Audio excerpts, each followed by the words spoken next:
سے پہلے نیت کرنی ہے۔ 4 رکعت بعد نفل صلاۃ التسبیح عبادت اللہ تعالی کی، بندگی خدا کی، منہ میرا طرف خانہ کعبہ شریف اللہ اکبر کہہ کے آپ نے ہاتھ باندھ لینے ہیں۔ اس کے بعد آپ نے ثنا پڑھنی ہے۔ ثنا پڑھنے کے بعد 15 مرتبہ تیسرا کلمہ پڑھنا ہے، یعنی سبحان اللہ والحمد للہ ولا الہ الا اللہ واللہ اکبر۔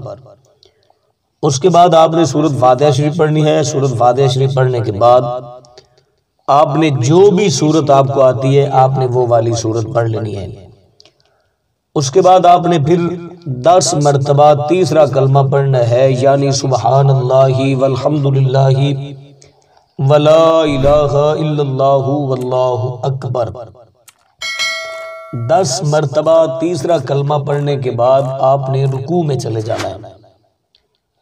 رکوع میں جانے کے بعد سب سے پہلے آپ نے رکوع کی تسبیح پڑھنی ہے، سبحان ربی العظیم سبحان ربی العظیم سبحان ربی العظیم۔ یہ پڑھنے کے بعد آپ نے پھر 10 مرتبہ تیسرا کلمہ پڑھنا ہے، یعنی سبحان اللہ والحمد للہ ولا الہ الا اللہ واللہ اکبر۔ اس کے بعد آپ نے رکوع سے کھڑے ہونا ہے۔ سجدے میں جانے سے پہلے 10 مرتبہ پھر آپ نے تیسرا کلمہ پڑھنا ہے، سبحان اللہ والحمد للہ ولا الہ الا اللہ واللہ اکبر۔ اس کے بعد آپ نے سجدے میں چلے جانا ہے۔ سجدے میں پہلے سجدے کی تسبیح پڑھنی ہے، یعنی سبحان ربی الاعلی سبحان ربی الاعلی سبحان ربی الاعلی۔ اس کے بعد آپ نے پھر 10 مرتبہ تیسرا کلمہ پڑھنا ہے، سبحان اللہ والحمد للہ ولا الہ الا اللہ واللہ اکبر۔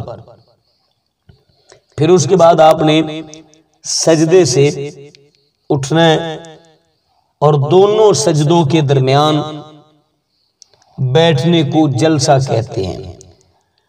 جلسے میں بیٹھ کر پھر آپ نے 10 مرتبہ تیسرا کلمہ یعنی سبحان اللہ والحمد للہ ولا الہ الا اللہ واللہ اکبر پڑھنا ہے۔ اس کے بعد آپ نے دوسرا سجدہ کرنا ہے۔ دوسرے سجدے میں بھی پہلے سجدے کی تسبیح سبحان ربی الاعلی سبحان ربی الاعلی سبحان ربی الاعلی، پھر آپ نے 10 مرتبہ تیسرا کلمہ پڑھ لینا ہے۔ اب آپ کی 1 رکعت مکمل ہو گئی۔ جب آپ نے دوسری رکعت کے لیے کھڑے ہونا ہے 15 مرتبہ تیسرا کلمہ پڑھنا ہے۔ اس کے بعد آپ نے سورۃ فاتحہ اور سورت پڑھنی ہے۔ اس کے بعد آپ نے 10 مرتبہ تیسرا کلمہ پڑھنا ہے۔ جس طرح آپ نے پہلی رکعت مکمل کی ہے اسی طریقے سے آپ نے باقی 3 رکعتیں بھی مکمل کر لینی ہے۔ یہ صلاۃ التسبیح کی نماز ادا کرنے کا سب سے آسان طریقہ ہے۔